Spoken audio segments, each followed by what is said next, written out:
Alrighty then, it's time for a Jungle Trundle game, and I really did like this game. Yeah. Which one? So, what happens when you get invaded? What do you do? Blah, blah, blah. That's one thing that a lot of people keep asking. So, right off the bat, I want to tell you right now that since my teammates are sort of just sitting at the fountain, the enemy team is going to be able to just walk into my jungle and take something. I sort of figured out that they were going to steal my red because the Ziggs is going to do some like weird patrolling of the river, and the enemy's going to just kind of walk into red and just kind of snatch it, right? Ziggs is there to make sure I'm at blue and not trying anything funny. Like the rest of their team, I couldn't see them or their jungler or any type of invasion, so that's kind of what I figured. It becomes very, very clear when Sejuani tries a level 2 gank against the Yasuo in a very strange fashion. They just sort of walk in there. I have to give credit to the Yasuo. Like, most people would just try to get back to their tower, but he knew that would just end his life, so he tries his very best to run away and just stall the enemy team. It's going to hurt him a lot because he's going to lose a lot of farm and whatnot, but it helps me out because I get to steal the enemy's red uncontested. One of the most easiest way of jungle recovery when you get invaded or anything is just to farm, but this also lets me gank bottom lane from behind without them noticing. They never saw this coming. They burn 3 summoner spells, and yet, she'll still die. Look at how much was the attempt of them to survive. So much was burned. This is a catastrophic victory for bottom lane. That alone is going to solidify my team's just victory down there. My team burned basically nothing to kill them, or kill one of them. But it's a huge one. Especially because his first blood also went to Jhin. Right now, basically Yasuo is going to be deleted from the game. Or at least for the early part of the game. Sejuani is hell-bent on ganking top lane, but that's a problem. Their bottom lane has already suffered a catastrophic swing. They are behind 1 level, they are down summoner spells for a little while, and Sejuani is going to be focusing so much attention to top lane. Plus, it's a Quinn. I also want to mention, I actually picked Trundle on purpose for this game. They locked in Quinn and Sejuani early, and that means with Quinn is likely going top lane, right? No jungle Quinn there. So I figured that means they're going to go 1 tank team. And it's Sejuani. Sejuani's passive is basically food for Trundle. You're going to see it. If you want to pay attention to it when I use my ultimate on Sejuani, I'm going to be clicking on Sejuani and you'll see the stats go how they change. Sejuani actually goes into negatives. The whole purpose of the Trundle pick was just to sort of slaughter her. Make sure she never gets to do anything. I also want to point out this is like the most awesome thing that happened in this game.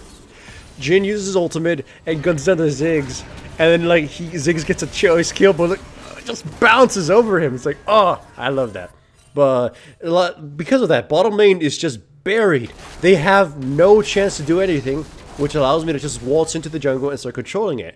I took Tiamat even though I didn't get a dangerous, or I wasn't going to get a dangerous advantage. I wasn't going to kill anybody because Sejuani isn't some kind of jungler that sort of invades you, which was very, surprising when her and Quinn did that whole level 2 shenanigans thing.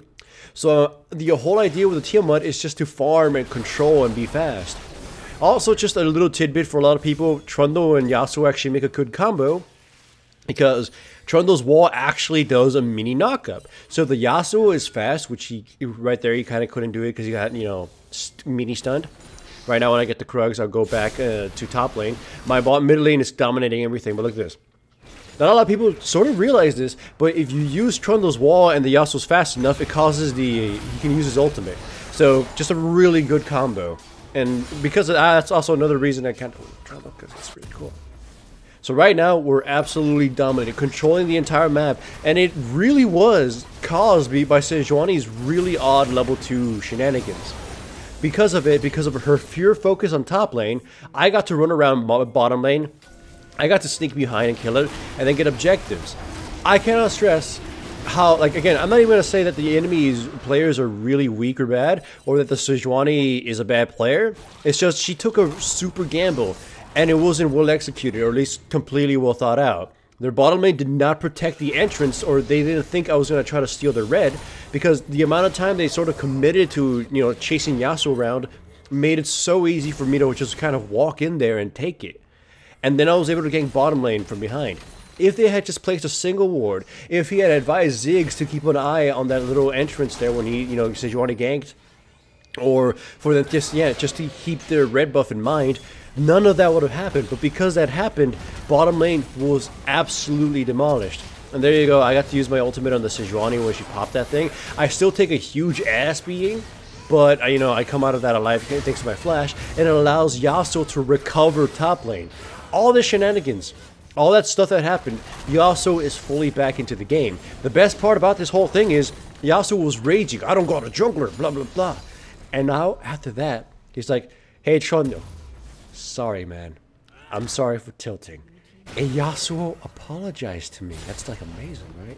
Anyways, yeah, this is, some people are immediately going to chalk this up as a stomp, but it isn't like a stomp where the enemy team just sort of got outskilled or some dumb shit. It's that they systematically got crushed because of things they did not prepare for, even though they really should have, because they took a lot of risky plays early. Again, bottom lane, Janna and Ashe were playing super aggro, pushing to the tower. They did not expect to be sort of attacked from behind by Trundle, but they really should have. And now because of that, I got to dominate the map, and I'm playing a very controlled-ass game, just trying to get the objectives, trying to control the map, trying to do everything. You know, I got the red trinket, I bought some control wards, I'm just going for the objectives here. The enemy team composition might be technically a little bit better in the long term, but my team composition has a lot of tools to just sort of manipulate everything and then just systematically crush them. And again, Trundle, at least what I had envisioned in my mind, is that with Trundle, I would use my ultimate on Sejuani the second she pops off. Like right here, she's gonna, you know, her passive is gonna activate. Just use my ultimate, steal her stats, make her absolute butter, and hopefully we just kill her within that time or force her to go back. Because the rest of my team is also really good at disengaging and controlling the map, and my wall is also really good against them. Again, this is just a very good composition for Trundle to be up against, and I love it. I'm building the whole Hydra, Titanic tanky build, again, just to survive. I was not going for kills in this entire game. I was going as the anti-Sejuani bodyguard sort of build kind of thing. And essentially, yeah, they can't really muster up any more defense. The early game dominance that we succeeded, and then this whole sort of conjoinedness that we have, I mean, we're just kind of together the entire time, is basically unbeatable at this point. And you know, again, their composition wasn't bad, and individually the players might not be that bad either, but they kind of threw away a lot of advantage. Yeah, they did kill more teammates, and they're sort of in a good position here, but just look at Sejuani's health, alright? The second her passive activates, I drain her of everything, and then I just start mauling the hell out of her. It's like, I will destroy her. She has 4 armor when I use that ultimate. Or actually goes into the negatives afterwards. And then, obviously, when it wears off, it just goes back. That is so brutal, alright? When they switched Sejuani to this new Sejuani of hers with a new passive, I knew I would be able to pick Trundle against her. Again, purely, that was what champion select. My entire goal was to try to control the map early against the Sejuani, because she's not going to ever deal with anything with me. And then in team fights, nullify her. Make it so she can't last in the team fight very long enough or force her out, because the longer she's in a fight, the more of a nuisance she is. And then the rest of my teammates hopefully can establish some sort of positioning where we can destroy the enemy front line. That's what I was going for. That's my reasoning.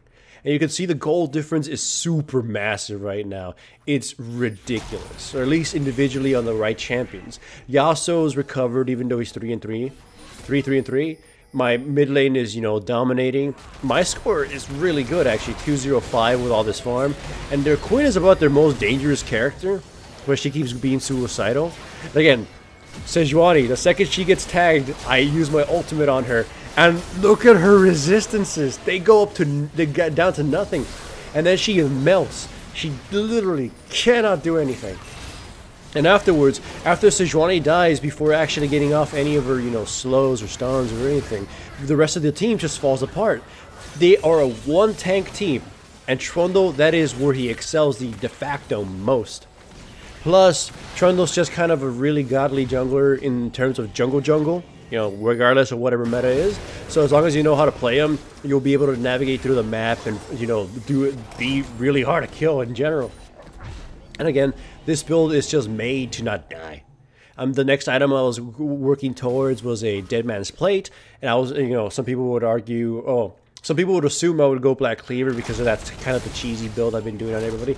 Nah, Dead Man's Plate or Randuin's Omen in this case. Plus, look, the Quinn tried to fight me, and it's like, you just, no matter who you think you are, you don't duel a Trundle when he's got his ultimate. You don't jump him, and I have Baron too. And as a result of that whole, I know some people would just say I'm giving it too much credit. That whole early game shenanigans allowed a huge domino effect of the game.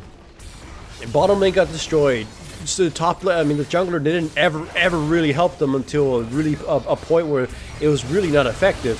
Mid lane had to try to help them, and mid lane died for that. And as a result of that, it just kind of lost them the entire game. They technically still can make a potential comeback because of how dangerous Quinn is, and she can assassinate Jhin. And if Jhin dies, we kind of lose. But I think at this point they're probably full on tilting, and they're not organized enough to, muster up a comeback. So they're just kind of we're just kind of waiting for them to just sort of, splinter and die. But yeah, it's just, these are the types of games that are amazing, in my opinion, to sort of experience, because, like, again, the players they're probably not bad. I will give credit to some of the things they did this game, but it's a clear-cut example that sometimes gambles, when they don't work, they collapse the entire game for you. Or sometimes really, really good champion choices can cause, just can absolutely destroy some players. I got to play Trundle in his most optimal situation, or a really optimal, not the most optimal, but in a very optimal situation, and it played ridiculous dividends. That was a very enjoyable game to play on stream. You guys know I had tons of fun playing it, and I'm glad, that's why I chose to make this one. So Trundle may not always be meta, but in those situations in which he's just great, the kind of stuff he could pull out is simply artwork. And of course, credit where credit is due. The Nami and the Azir did amazing. And remember, if you enjoyed the video, make a comment below in the comment section, and also give the video a like. That helps the channel a lot more than you think.